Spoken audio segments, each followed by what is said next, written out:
these are players, but these are human beings. And yes, at the highest level, it's ultimately about, well, can you do what I need you to do?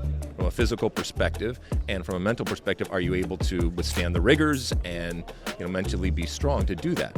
That's all fine and well. But you guys also know that when we talk about player development, we're talking about a very small, minute percentage that ultimately reach the highest level, all right? It doesn't mean you don't aspire, and it doesn't mean you don't have belief in yourself or you feed off a belief in others to possibly be great and do great things.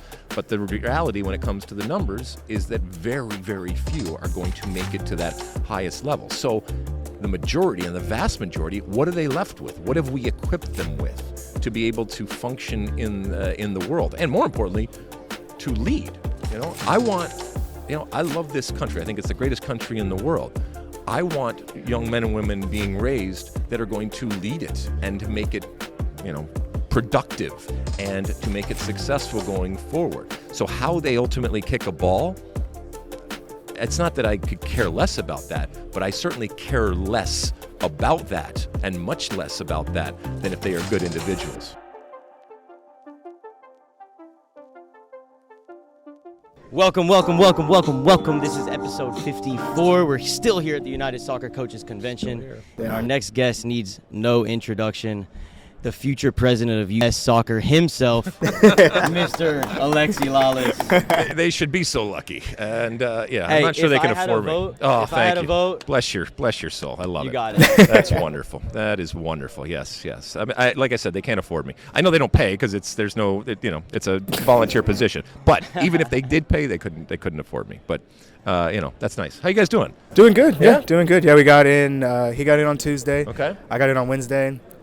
I got stuck up in the whole flight delay thing. Oh, did you? Yeah, so I ended up had my dad pick me up from the airport. Oh, got like 2 hours of sleep, came back straight here, but then we got to. And what have you been discussing? Have we figured it all out? So our podcast is about player development. We run a player development training program. Okay. Building a network of training specialists, doing individualized training. We're based out of Dallas, but we're looking to expand into other big markets, but really push our online presence to be an educational resources for players, parents, coaches, even fans, just to be better, and become the best that they can be. So I guess my first question for you, Alexi, is where do you see individual player development fitting into U.S. soccer, the U.S. soccer landscape long term, right? So I was just talking to someone earlier about the responsibility, and it's almost a moral question, right? If your desire and your only desire is to produce a better soccer player, okay, then there's a way you go about it.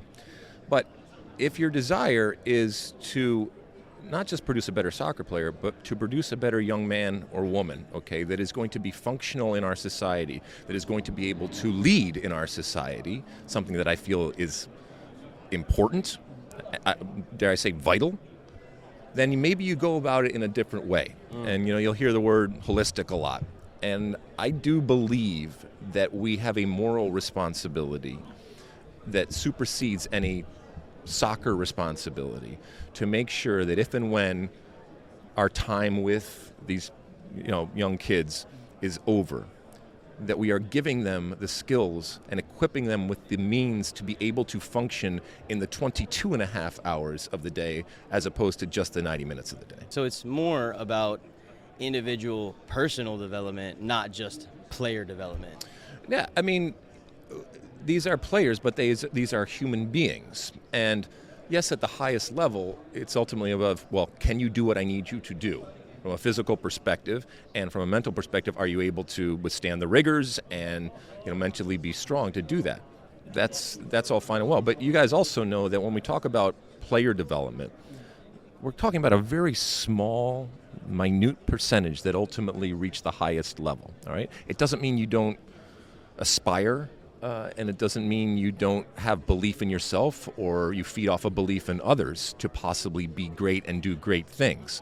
But the reality when it comes to the numbers is that very, very few are going to make it to that highest level. So the majority and the vast majority, what are they left with? What have we equipped them with to be able to function in the world? And more importantly, to lead. I want, I love this country. I think it's the greatest country in the world. I want young men and women being raised that are going to lead it and to make it, productive and to make it successful going forward. So how they ultimately kick a ball, it's not that I could care less about that, but I certainly care less about that and much less about that than if they are good individuals. 100%. So at a high level, you see clubs like Arsenal, for example, they have actually hired a player development coach. Mm-hmm. Do you see that becoming more of a common thread among top professional clubs? I don't know. What does that person do? Obviously, have you seen the Arsenal documentary? I assume you watched it, right? No. Maybe not? Okay, well, they had a guy, I forgot his name, but basically his job is he's in there and they'll recognize a player, like if a winger's not really beating his man as much or if he's not looking as confident, then they have this specific guy, and his whole job is to kind of hang out with the player for a bit. They go through film together. He kind of goes through the psyche of him as well, and then he'll kind of take him out on the pitch and just do things like that. So I guess first off, do you see that as something that maybe each club should have, just that can really focus on that real specific thing that might be keeping a player Yeah, if you're talking down? about professional clubs, I think the specialization. I've for many years believed that you can even have a backline coach and a midfield coach and a striker coach, and obviously you have goalkeeper coach. We have that forever. Throw-in coaches. And throw it, all that kind of stuff. Yeah. So that type of specialization, I think, is important. But it only works if you're operating in a vacuum. It's not going to work. And so therefore, the head coach has to be able to cull all of those together and to have them work as one.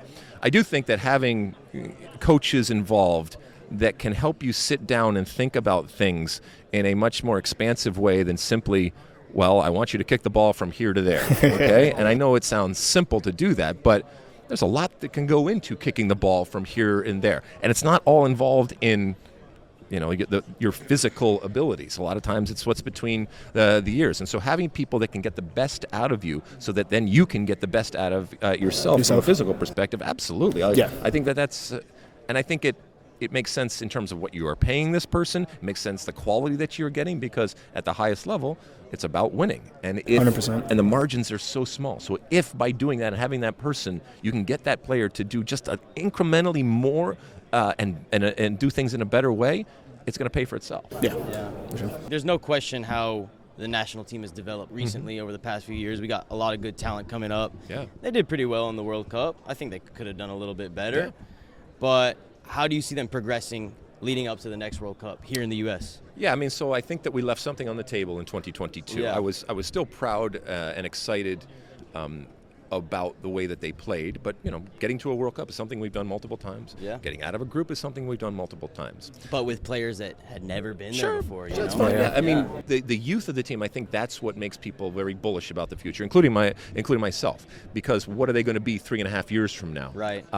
And where they are playing. For example, take someone like Yunus Musa. We're extrapolating it out. If he was this way as a teenager now, think of what he is going to be and what he could be. And so I'm excited about that, and I think we are all fairly and rightfully bullish about this team going forward. The interesting thing is, while we talked so much about this young generation that we saw here, the youngest team at the World Cup, there's a whole generation behind it that is going to want their time and is going to start pushing for playing time. And by the way, we're going to see a lot of those guys now for the first time in multiple cycles actually go through Olympics.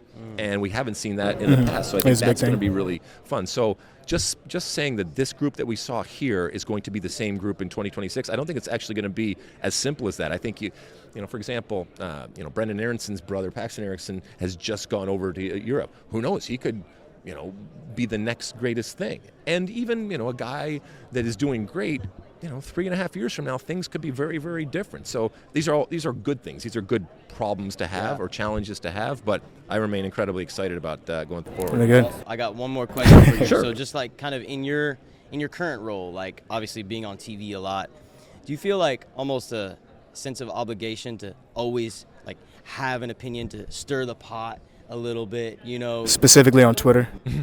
So, do I have an obligation in a job that I'm paid to have an opinion, of having opinion? Yeah, I do have an obligation. I actually have a contractual obligation to have an opinion on a consistent basis. Just says it in there in a bullet point. On a consistent basis, yeah. But the thing is that even if I didn't have a contractual obligation, I would still have an opinion, and I would still voice it. Look, I think it makes it more interesting when people have opinions. I can disagree. I mean, we can bring everybody here in this room together, and I can get 100 different, ideas and opinions about how to play the game, or what the beautiful game looks like, or, are the Reynas right or the Berhalters right? Whatever. It could be on a million different things that we are talking about or not talking about right now. But that's what makes sports fun, and we don't have enough of that debate. We don't have enough of that back and forth. And again, you don't have to agree with me. As a matter of fact, it's no fun if everybody always agrees. Sure. Okay, but having that type of discourse and it can still be entertaining, and it can still be passionate, but it has to be done in a civil and respectful way. And I think if you can do that, you can make it fun, like I said. You can make it, hopefully, witty, and hopefully you can make it memorable. And I like to think at times I do. When it comes, to Twitter, it's a strange machine that I have yet to master, and I'm trying to figure it out as we go along. And I look at it much more as a video game almost that I play. But it's fun, and it keeps me occupied and out of trouble. Maybe. Well, hey, Alexi, I appreciate your time. Keep being you, man. Oh, thank you guys. I just, you guys are doing some good stuff, some stuff here. And as I told a lot of the other people here, those of us that kick the ball get a lot of credit and attention for, progressing and evolving the game and growing the game. But the reality is everybody here and everybody that I look out here, all the men and women, and for decades and decades and decades, deserve as much, if not more, respect and attention and thanks and praise. So keep doing what you're doing. For sure. Sometimes I'm sure you think, is this making a difference, or why are we doing this thing? It does make a difference. People hear it, and to your point about the youth and about development, if just one person hears it and is changed and thinks about things in a different way, that then can help somebody else, you've done a good thing. So keep doing it. Thank you, sir. Appreciate it.